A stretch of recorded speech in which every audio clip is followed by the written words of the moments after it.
Halo, halo, hai. Hai, hai, halo. Selamat sore para sobat Smeli yang antusias menjalani aktivitas hari-harinya di bumi Smeli yang kita banggakan ini. Selamat datang di POS Podcast on Smeli. Bersama saya Andina Kisatendrisui Dan saya Imam yang akan memandu podcast perdana pada sore hari ini. Ya. Nah, sebelum itu mungkin ada nih beberapa sobat Smeli yang belum begitu mengenal apa sih itu POS atau podcast on Smeli. Nah, mungkin Keisha bisa menjelaskan apa sih itu POS. Jadi POS merupakan kependekan dari Podcast on Smeli, di mana POS ini merupakan salah satu program kerja terbaru dari OSIS Gavendra, khususnya Divisi Informasi dan Komunikasi yang bertujuan sebagai wadah informasi bagi sobat-sobat Smeli. Dan nantinya podcast ini akan bersifat berkelanjutan sehingga nantinya kami akan mendatangkan narasumber yang tentunya bisa menginspirasi sobat-sobat Smeli dimanapun dan kapanpun kalian berada. Nah, POS juga ini bisa menjadi wadah bagi seluruh sobat Smeli yang memiliki begitu besar rasa penasaran terkait dengan Smeli atau ingin mengenal Smeli lebih dalam. Nah, maka dari itulah kita membuat salah satu program yang akan menjawab seluruh rasa penasaran bagi sobat Smeli ini. Nah, jadi sekarang ini kita telah kedatangan tamu spesial nih, Imam. Waduh, siapa tuh Keisha? Tak lain dan tak bukan Bapak Kepala Sekolah SMA Negeri 5 Parepare, Bapak Musakir Damir SPD MPD. Selamat sore Bapak. Selamat sore Bapak. Sore. Terima kasih atas dedikasinya untuk meluangkan waktu untuk duduk bersama kami dan mensupport program kerja baru dari OSIS Gavendra ini. Oh iya.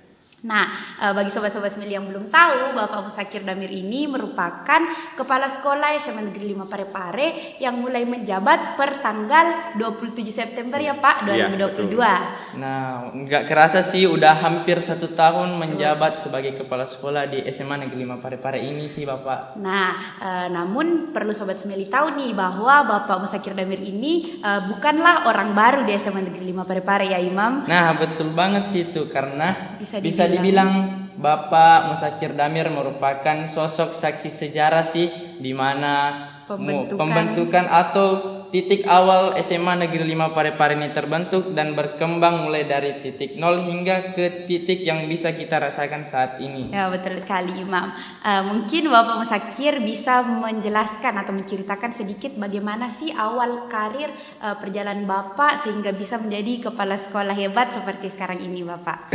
Ya, baik, terima kasih Imam dengan Keisha. Jadi saya akan sedikit bercerita terkait awal mulanya saya di SMA Negeri 5 Parepare. Jadi saya bergabung di SMA Negeri 5 Parepare itu mulai tahun 2007 ya. Nah, tahun 2007 itu saya masuk di sekolah ini dengan status sebagai guru honorer ya. Sebagai guru honorer. Jadi saya dari kampus saat itu baru-baru di wisuda dari kampus. Kebetulan saya wisudawan terbaik di kampus. Masya Allah. Nah, makanya ada tawaran dari SMA 5 Parepare untuk bergabung. Sebenarnya saat itu saya juga ada tawaran di kampus untuk tinggal sebagai asisten dosen ya. Cuman orang tua mengatakan ya lebih bagus ke SMA 5 saja. Nah, makanya saat itu saya gabung di SMA 5 sebagai guru honorer. Kemudian 2 tahun saya di sini sebagai honorer. Di awal saya gabung itu sebagai honorer, saya langsung dipercaya oleh kepala sekolah saat itu Bapak Nur Effendi untuk mendampingi wakasai kurikulum ya. Jadi sejak 2007 itu saya sudah mengatur sistem pembelajaran di SMA 5 Parepare sejak berstatus sebagai honorer.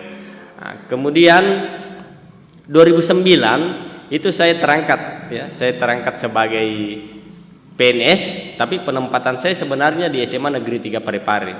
Nah, di SMA 3, di SMA 4 ya, di SMA 4 Parepare. Nah, cuman saat itu Kepala Dinas Pendidikan Pak Mustafa Mampangara menganggap saya masih dibutuhkan di SMA 5 sehingga beliau melakukan pergeseran. Ya, saya yang sebelumnya di SMA 4 itu hanya 3 bulan di sana saya sudah dimutasi ke SMA 5 Parepare sehingga 2009 itu saya sudah definitif sebagai PNS di SMA 5. Jadi dalam perjalanannya kalau sejarah SMA 5 sendiri tentu saya banyak paham. Kenapa? Karena posisi di SMA 5 Parepare itu saya sudah pernah tempati semua ya, mulai dari guru honorer, kemudian terangkat sebagai ASN, pernah menjabat di ruangan ini, saya pernah menjadi penanggung jawab lab bahasa, kemudian saya pernah menjabat sebagai wali kelas ya.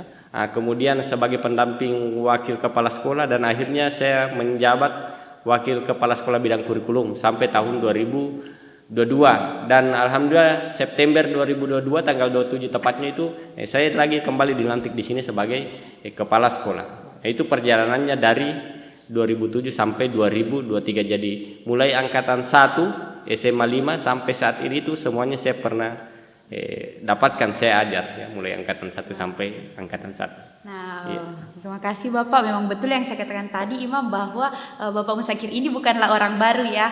Dan betul. Memang betul jika ada pepatah yang mengatakan usaha tidak mengkhianati hasil, inilah gambaran dari Bapak Musakir ini. Sampai pernah menjadi staf honorer, pernah menjadi penanggung jawab bahasa, hingga akhirnya sekarang bisa menjadi kepala sekolah yang hebat. Nah, kebetulan juga dengar-dengar nih Pak, Bapak ini telah mendapatkan penghargaan sebagai kepala sekolah terfavorit di Kota Parepare. Nah, bagaimana sih cerita Bapak sehingga bisa mendapatkan penghargaan tersebut?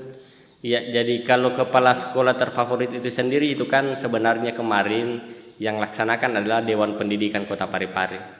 Jadi Dewan Pendidikan membuat kegiatan untuk menetapkan kepala sekolah terfavorit itu melalui survei ke masyarakat. Jadi yang memilih ini adalah masyarakat ya, masyarakat Kota Parepare, tentu berdasarkan penilaian masyarakat terhadap kinerja kepala sekolah tersebut. Jadi alhamdulillah kemarin itu saya terpilih sebagai kepala sekolah terfavorit untuk kategori kepala SMA. Nominasinya itu saya kepala SMK 1 saat itu dengan kepala madrasah aliyah. Kebetulan saya yang terpilih. Tentu ini yang selalu saya jadikan motivasi. Jadi motivasi saya sendiri itu di SMA Negeri 5 Parepare itu semenjak guru itu saya aktif mengikuti event ya. Termasuk waktu saya guru itu saya pernah Olimpiade Guru Nasional. Saya mewakili Sulsel sampai di Jakarta sebagai finalis. Jadi ini sebagai motivasi saya ke anak-anak saya di SMA Negeri 5 Parepare, bahwa kami di SMA Negeri 5 Parepare dengan tagline berkarakter dan berprestasi. Prestasi itu tidak hanya diperuntukkan untuk peserta didik, tapi semua stakeholder sekolah, mulai dari siswa, kemudian pendidik dan tenaga kependidikan. Di tenaga kependidikan itu Pak Iwan juga pernah sampai ke tingkat nasional itu sebagai tenaga kependidikan berprestasi. Kemudian gurunya juga selalu, teman-teman guru selalu saya dorong untuk mengikuti event, termasuk saya sebagai kepala sekolah. Kemarin juga di Makassar ada lomba inovasi kepala sekolah, itu saya juga ikut ya untuk kegiatan itu. Tapi kemarin itu disampaikan bahwa masih berproses untuk penilaiannya. Jadi ini saya jadikan sebagai motivasi bahwa memang kami selaku kepala sekolah itu bukan hanya memberikan teori, memberikan motivasi kepada peserta didik, tapi kita memperlihatkan nyatanya ya, keteladanan, prinsip keteladanan yang coba saya bangun. Saya perlihatkan bahwa saya juga mengikuti event-event sehingga anak didik saya itu bisa melihat bahwa oh betul ya, kita harus aktif mengikuti event seperti itu. Keren banget nih Imam. Jadi tadi merujuk kepada yang Bapak ceritakan tadi, Bapak ini kan merupakan salah satu saksi sejarah terbentuknya SMA Negeri 5 Parepare. Nah tentunya berbagai angkatan kan, mungkin dari angkatan 1 hingga sekarang Bapak sudah dapatkan. Ada nggak sih cerita-cerita lucu atau pengalaman-pengalaman berkesan yang Bapak masih ingat, atau kejadian-kejadian yang mungkin dilakukan oleh angkatan sebelumnya atau kakak alumni yang Bapak masih ingat sampai sekarang nih Pak? Ya, karena soalnya tiap angkatan itu Pak memiliki ciri khas maupun cerita tersendiri. Jadi mungkin dari Bapak sendiri yang memiliki banyak pengalaman dan lebih mengetahui bagaimana karakter tiap angkatan itu berbeda-beda dibanding staf-staf sekolah yang ada di SMA Negeri 5 sekarang di Parepare ini. Iya, jadi kalau pengalaman saya sendiri ya, di sejak tahun 2007 itu kebetulan saya bahasa Indonesia, mapel bahasa Indonesia ya. Tiap tahun memang itu ada materi diskusi di bahasa Indonesia.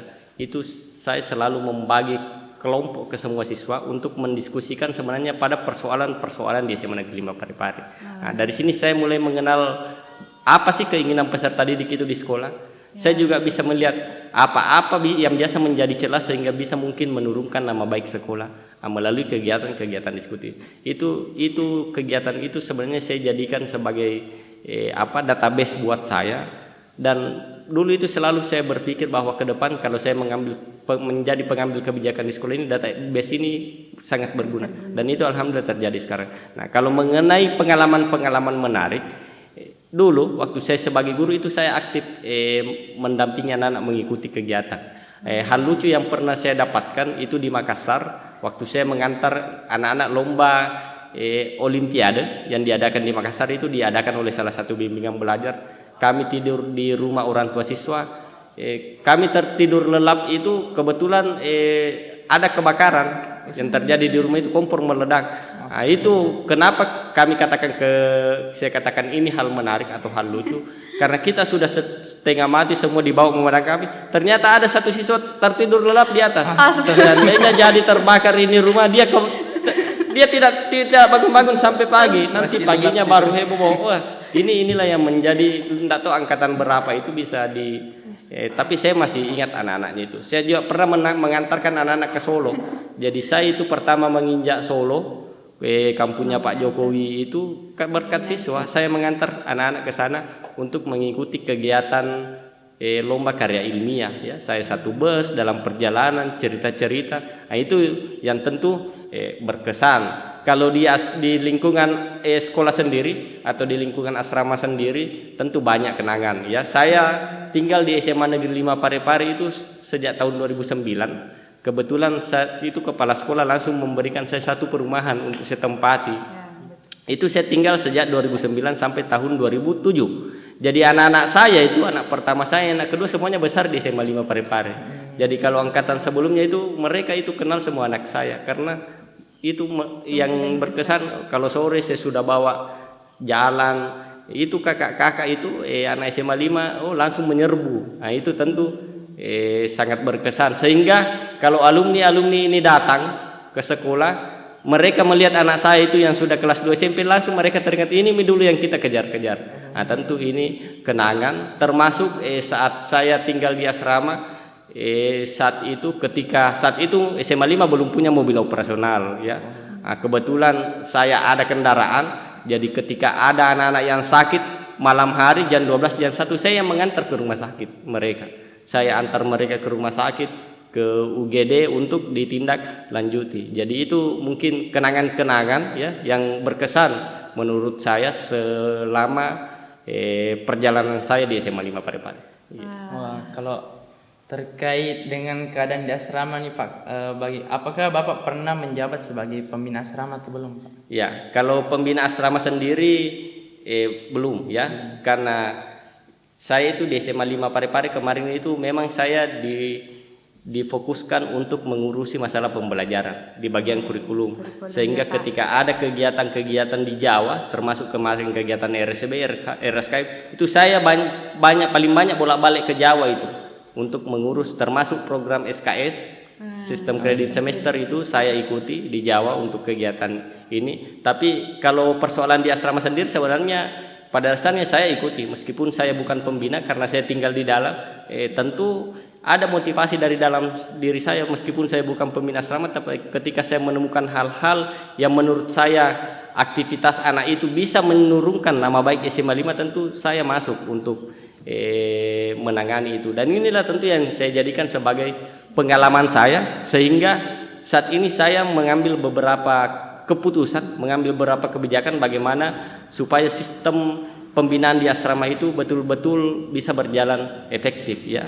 Nah, utamanya terkait dengan sistem bullying, itu yang ditakutkan orang tua di sekolah asrama itu, ya. Sistem bullying ini yang coba saya berdasarkan pengalaman saya kemarin, saya melihat dengan mata sendiri, itu saya membuat beberapa kebijakan, termasuk mewajibkan pembina asrama putra itu tinggal di asrama. Iya.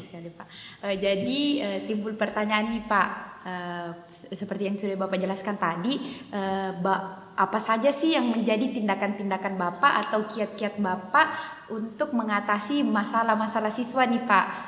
Atau lebih tepatnya bagaimana cara Bapak melakukan sebuah tindakan atau memberikan efek jerah kepada peserta didik yang memiliki potensi menurunkan nama baik sekolah. Jadi apakah Bapak tersendiri memiliki cara yang lebih efektif agar berbagai masalah, mulai dari masalah yang kecil hingga masalah yang akan menjadi lebih besar, itu bisa diatasi dengan apakah cepat? Bapak punya trik-trik khusus sendiri, Bapak? Kalau trik, tentu pendekatan saya dalam menangani siswa itu, saya mendekati siswa berdasarkan karakter mereka. Jadi peserta didik mungkin yang bisa kita katakan punya potensi kenakalan yang agak tinggi, itu lain pendekatan saya. Itu berbeda dengan peserta didik yang agak disiplin, ada juga yang setengah-setengah. Nah, itu tentu pendekatannya berbeda. Tapi tentu saya memberdayakan struktur organik yang ada di dalam, mulai pembina asrama, kemudian di pembina asrama itu ada pejabat layanannya yang bertanggung jawab mengkoordinir ini pembina asrama, kemudian ada kesiswaan. Tentu ini semua saya berdayakan untuk mengatasi persoalan-persoalan seperti itu. Tapi ketika saya melihat persoalan ini sifatnya agak fatal, ya tentu saya harus turun tangan menangani. Nah, terkait trik, prinsip saya itu adalah upaya pencegahan.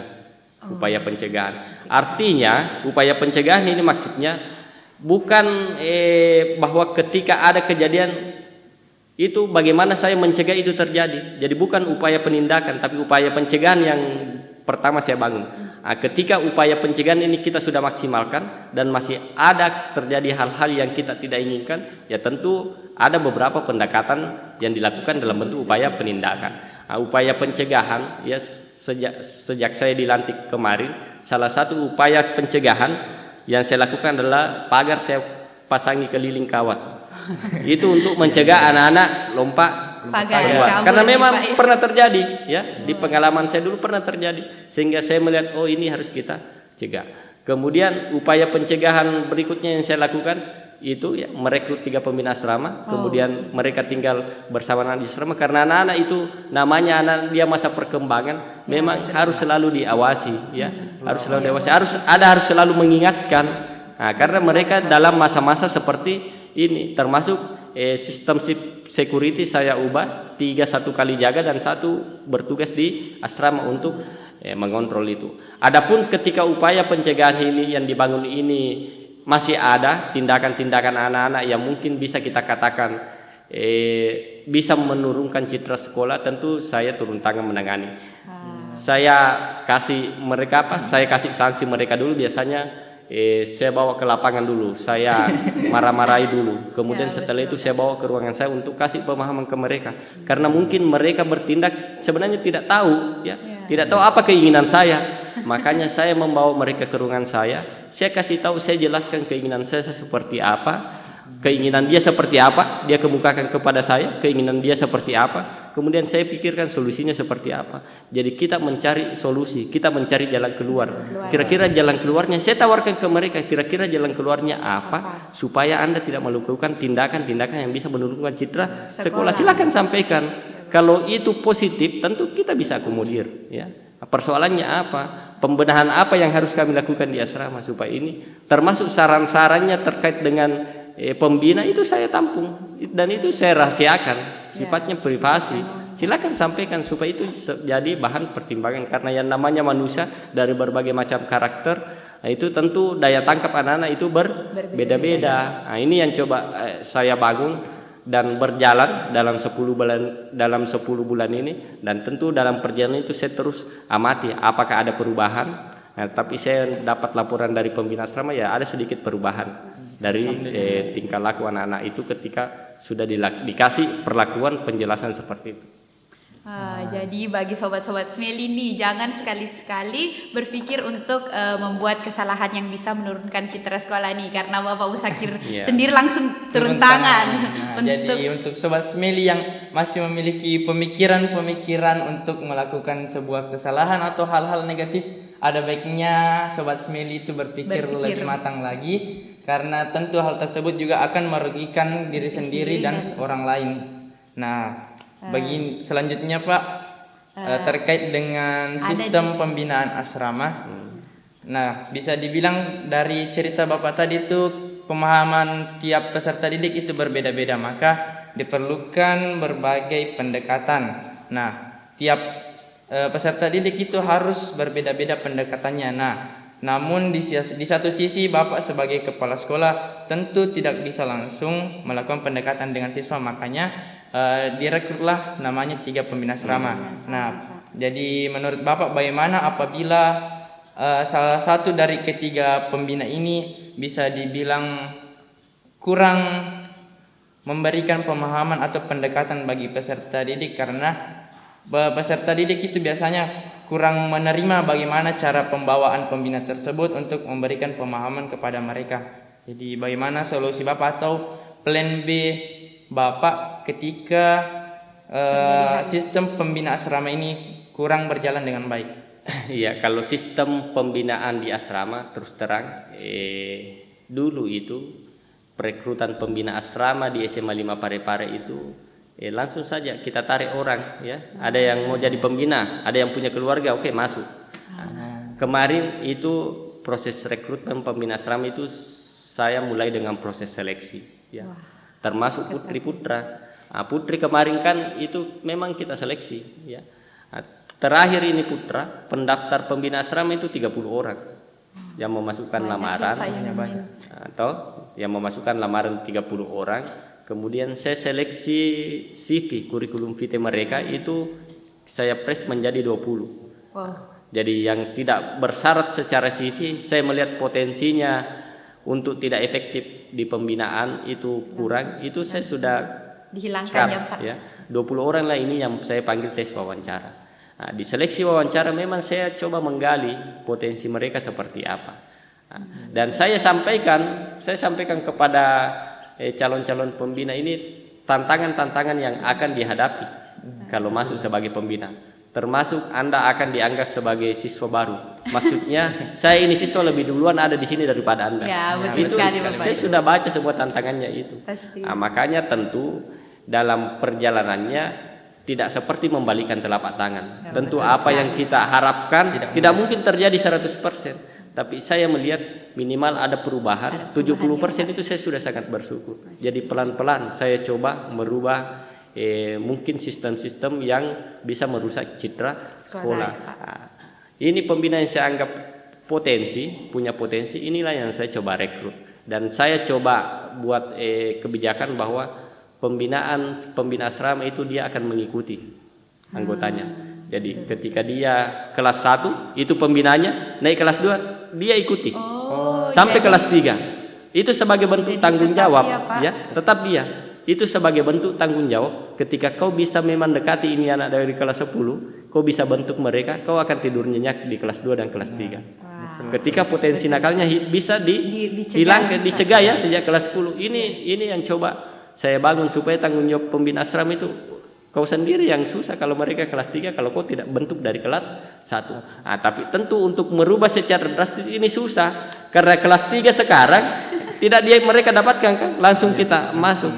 Saya katakan kepada pembina asrama, pendekatan Anda ke siswa kelas 10 itu beda dengan kelas 11 dan kelas 12. Itu saya katakan pendekatannya jangan disamakan, ya. Karena kelas 3 itu Anda masuk untuk merubah mereka.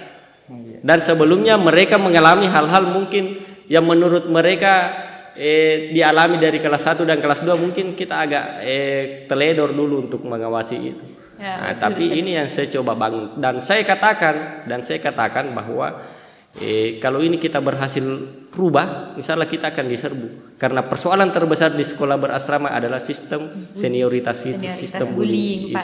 Itu persoalan terbesar di sekolah berasrama. Saya diskusi kemana-mana, persoalan terbesar di sekolah berasrama adalah sistem senioritas itu. Dan ini juga saya sudah sampaikan ke beberapa siswa yang mungkin masih kurang sadar. Saya panggil ke ruangan saya katakan begitu, saya katakan seperti ini. Kalau ini saya berhasil mengubah sistem senioritas, berhasil kita hilangkan. Salah satunya yang berjasa adalah Anda. Karena angkatan Anda yang tidak melakukan itu lagi kan, sistem senioritas itu. Dan itu amal jariah itu ke depan buat Anda. Ya, sehingga sekolah kita ini ke depan sekolah aman, bebas dari bullying, bebas dari perundungan, tentu itu yang kita harapkan.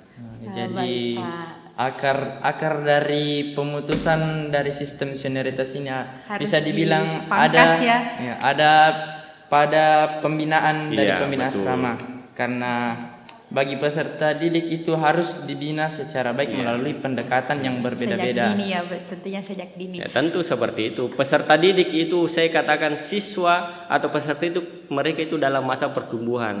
Betul Jadi sekali, ketika ada hal-hal yang mungkin tidak sesuai keinginan kita, itu sifatnya wajar karena mereka dalam tahap perkembangan ini secara psikologi. Nah, tapi tentu bagaimana kita mendekati mereka, selalu mengingatkan, karena itu saya selalu diingatkan.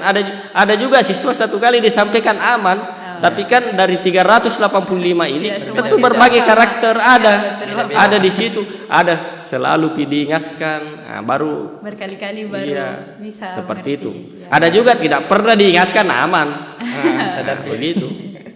Nah, baik, sepertinya Bapak Musakir ini sangat paham sekali mengenai sistem yang ada di asrama ini ya Pak. Nah, Pastinya sih, karena bisa dibilang Bapak ini dari angkatan pertama, Iya. jadi Udah segala paham sisi-sisi yang ada di asrama ini pasti sudah Udah Bapak Bapak tahu dan tahu. sudah maksudnya disusun secara sistematis betul. bagaimana penanganannya. Nah, gini nih Mam, setelah kita menyortir-nyortir nih pertanyaan dari Sobat Smeli, ada nih satu pertanyaan berita yang berseliweran nih Pak. Iya. Oh iya, betul banget tuh, karena cerita ini Pak lagi Hot-hotnya panas-panasnya, Pak, lagi hot. viral-viralnya nih di kalangan Sobat Smeli, yaitu tentang cerita ini atau pembicaraan hangat ini ialah terkait dengan latar belakang Bapak yang katanya sih Pak, katanya Bapak pernah direkrut menjadi agen Badan Intelijen Negara. Nah, jadi bagaimana tanggapan Bapak mengenai cerita tersebut? Apakah itu benar? fitnah atau fakta nih Pak. Sobat-sobat Smeli ini butuh terjawab nih Pak rasa penasarannya. Ya, jadi ceritanya itu sebenarnya itu tahun 2016 ya. Tahun 2016 itu saat itu pimpinan Badan Intelijen Negara itu Sutioso, Bapak Sutioso. Wah. Itu mereka kekurangan personil ya. Nah, tapi mereka juga tidak bisa merekrut secara langsung sehingga dibukalah namanya redistribusi pegawai ya. Jadi PNS dari berbagai daerah termasuk dari kepolisian, dari TNI itu diberikan peluang jika mereka ingin beralih menjadi agen di Badan Intelijen Negara. Nah, tapi dasar saya ini suka tantangan ya. Saya itu ketika Suka ada hal lomba, baru ya, Pak. saya pasti tertantang ikut. Termasuk ini. Wah. Saya merasa tertantang ikut. Akhirnya saya coba mendaftar ya. Mendaftar dengan Ternyata memasukkan betul, CV, berkas, dan ternyata dalam perjalanannya itu sekitar 20.000 pendaftar itu saat itu se-Indonesia ini ya. 400 dinyatakan lolos seleksi berkas termasuk saya.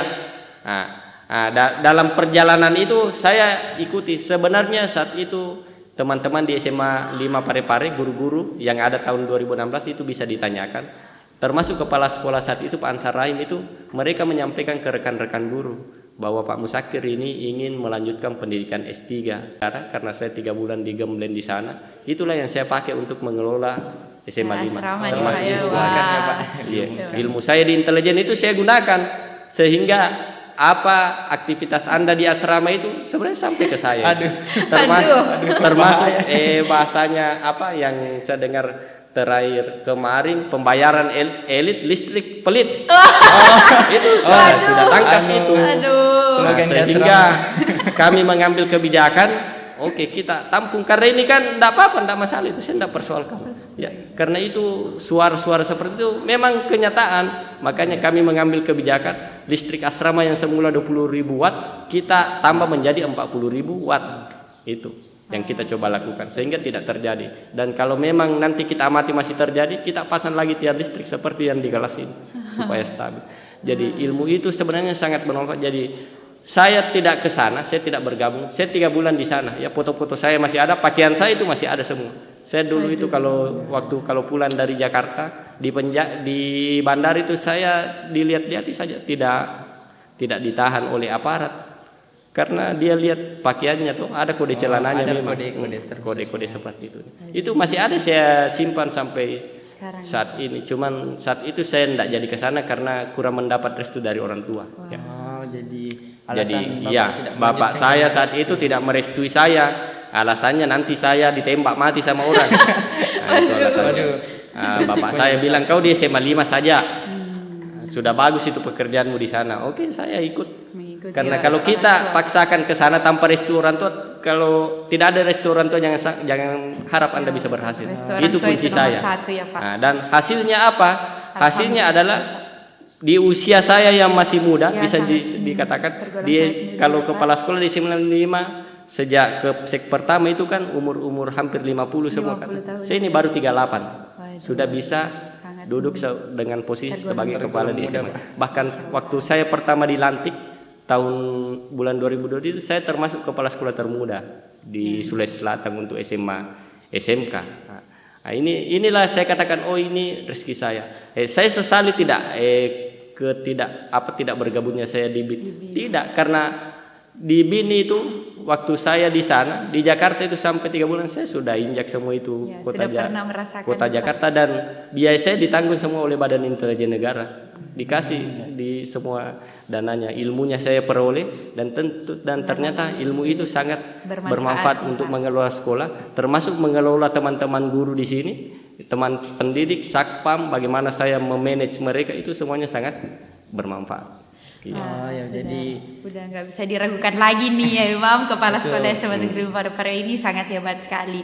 Nah, yang bisa dipetik juga nih Imam, bahwa restu orang tua itu sangat penting, apapun pekerjaannya, Iya. apapun pekerjaannya, yang restu orang tua itu paling penting, karena percuma kita mendapatkan pekerjaan namun orang tua kurang merestui, itu juga Iya, bisa dibilang kurang. bisa jadi juga inilah yang membawa Bapak untuk tetap stay di Iya. SMA Negeri Parepare ya, Betul. karena Bapak memang takdir ya Pak yang membawa Takdir. Bapak hingga akhirnya berjodoh Pak dengan SMA Negeri 5 Parepare ini. Nah, jadi selanjutnya Pak, terkait dengan Badan Intelijen Negara ini, dikarenakan di Sobat Smil ini banyak yang penasaran, mungkin di antara mereka ada beberapa peserta didik yang tertarik masuk ke sana, Iya. menjalur ke sana. Jadi bagaimana tanggapan Bapak terkait apabila ada peserta didik yang memiliki plan untuk melanjutkan pendidikannya di sana? Ya sebenarnya bagus ya.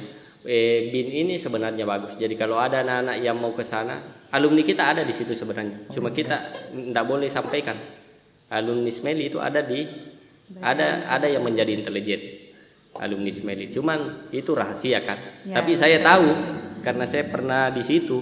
Nah, tapi kalau ada anak-anak yang berminat, sebenarnya saya dukung ya. Kalau orang tua saya sendiri sebenarnya tadi itulah perspektif orang tua, mungkin terlalu khawatir sama anaknya, tapi sebenarnya tidak terlalu seperti itu ya, tidak terlalu seperti itu. Itu pekerjaan yang baik, karena di intelijen itu sendiri itu kan kita menjaga bagaimana negara kita ini tidak dikacaukan, utamanya pada proksi itu, ada namanya proxy war. Kita itu diserang oleh negara-negara luar ya, diadu domba. Intelijen lah yang bertugas untuk menetralisir ini ya, untuk mencari tahu supaya kerusuhan itu tidak terjadi di Indonesia. Ada dukungan dari orang tua karena perspektif orang tua itu sendiri berbeda-beda. Mungkin kalau orang tua saya sendiri tidak mendorong saya ke sana, dia lebih senang kalau saya sebagai seorang guru. Mungkin kalau dari anak-anak Smeli ya tentu saya mendukung. Ya, tapi kalau di alumni kita sendiri sebenarnya sudah ada di sana. Iya. Oke, jadi itulah tadi cerita dari Bapak mengenai pengalamannya hingga hampir menjadi agen Badan Intelijen Negara. Nah, mungkin itulah yang akan menjadi jawaban bagi para Sobat Smeli, yang penasaran terkait berita-berita tersebut. Ternyata fakta ya guys, tidak fakta. bisa diragukan lagi. Kepala sekolah kita ini memang sangat hebat ya. Nah, terakhir nih Pak, pertanyaan untuk menutup perjumpaan kita pada podcast sore hari ini. Yang saya dan Imam ini sangat penasaran Pak, di bawah komando kepemimpinan Bapak ini, sebenarnya ini SMA Negeri 5 mau dibawa kemana Pak, arahnya kemana, seperti pandangan Bapak terkait bagaimana sih SMA Negeri 5 3 sampai 5 tahun ke depan Pak, apa terobosan-terobosan atau inovasi-inovasi yang ingin Bapak capai nih selama menjabat sebagai kepala sekolah. Kalau target saya indikator sekolah terbaik itu sebenarnya salah satu indikator utamanya itu adalah top 1000. Karena top 1000 ini kan tiap tahun ada ya. Posisi SMA 5 terakhir kemarin kita peringkat 6 top 1000 untuk Sulsel ya. Di Indonesia kita masih peringkat 300 lebih ya. 300 sekian. Cita-cita saya itu saya ingin sama dengan Man Insan Cendekia yang di Serpong. Itu peringkat 1 itu ya. Kalau jadi dia itu berputarnya hanya di 5 besar se-Indonesia. Itu Man IC Serpong itu ya, termasuk SMA 3 Yogyakarta. Tentu cita-cita saya, tapi tentu ini jangka panjang. Tidak seperti membalikkan telapak tangan bahwa 1-2 tahun bisa kita capai target. Mungkin target 6-7 tahun insya Allah kita ke sana. Jadi target jangka pendek saya ya, mungkin 1-2 tahun ke depan kita upayakan SMA 5 sudah nomor 1 di Sulsel untuk sekolah terbaik berdasarkan hasil UTBK. Nah, itu ya. Yang saat ini kan Man IC Goa ya. Kemudian ada Katolik Raja Wali, Zion ya. Ada Tinggi Moncong kita, kemudian ada di bawah 17. Tentu target ke depan 1-2 tahun ke depan insya Allah ya. Saya melihat potensi siswa kita sekarang bagus. Kemudian program yang kita buat saat ini kita masih melakukan pembimbingan UTBK di hari Sabtu. Insya Allah itu akan memberikan dampak supaya nilai UTBK 3 di Sulsel dulu. Kalau kita di Sulsel sudah bisa peringkat pertama, itu kita target ke nasional lagi. Bagaimana minimal kita masuk 10 besar di nasional. Karena di Sulsel sendiri peringkat 1 saja itu masih di luar 100 ya. Secara peringkat. Tapi memang peringkat UTBK ini rata-rata dikuasai oleh sekolah-sekolah swasta, banyak di situ ya. Sekolah swasta. Nah, dan kemudian yang kedua termasuk prestasi olimpiade ini yang saya coba dorong, bagaimana kita bisa berbicara di kompetisi olimpiade.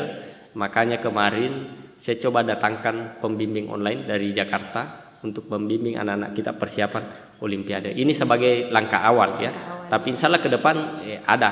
Nah, kemarin ini tahun ini alhamdulillah sudah ada 1 guys itu sudah lolos ke nasional FLS 2N. Jadi ada 1. Dan sebagai bentuk motivasi saya kepada siswa SMA 5 ini saya sudah pernah sampaikan ya, bahwa siswa yang lolos di tingkat nasional pada event yang diadakan oleh Kementerian Pendidikan ya, eventnya itu O2SN, OSN, O2SN, FLS 2N, bisa ada juga lomba debat itu, kemudian ada juga karya. Yang jelas event itu diadakan oleh lembaga resmi Kementerian Pendidikan, dan siswa kita lolos ke tingkat nasional itu kan kalau lolos ke nasional dibiayai langsung oleh Kementerian Pendidikan, bukan biaya kita. Bukan biaya sendiri. Ya, kalau mereka lolos saya akan pajang fotonya ya. Di sana di masjid itu, di samping masjid itu saya sudah siapkan, sudah ada di rancangannya di benak saya bagaimana modelnya. Kita akan bingkai baik-baik fotonya di situ. Kita tuliskan ya, selamat dan sukses atas prestasinya tahun ini. Sehingga harapan saya ketika anak-anak itu melihat itu bisa menjadi motivasi. Bagaimana supaya foto saya terpasang di situ, berprestasi lah. Sesuai dengan minat bakatnya. Kalau dia minat potensinya di OSN ya gencarkan di OSN. Kalau dia potensinya di O2SN di O2SN.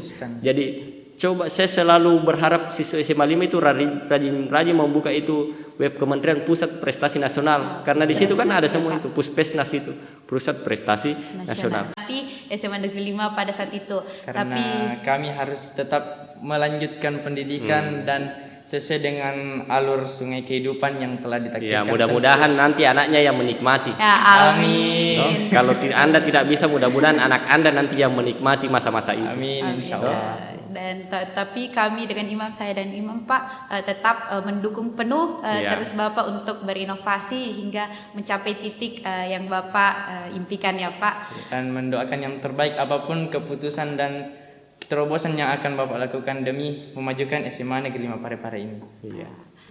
Oke, sobat-sobat Smeli, terjawab sudah tadi pertanyaan yang disampaikan oleh Bapak Musakir. Menjadi akhir pula perjumpaan kita pada podcast sore ini. Jujur kami berdua masih ingin melakukan perbincangan dengan Bapak, namun dikarenakan waktu yang terbatas sehingga mengharuskan kita berpisah pada episode perdana kita pada sore hari ini. Padahal kami percaya pasti masih banyak kisah-kisah inspiratif lainnya yang bisa didapat atau diambil dari Bapak Musakir ini. Mungkin cukup sekian pertemuan perdana pada hari ini.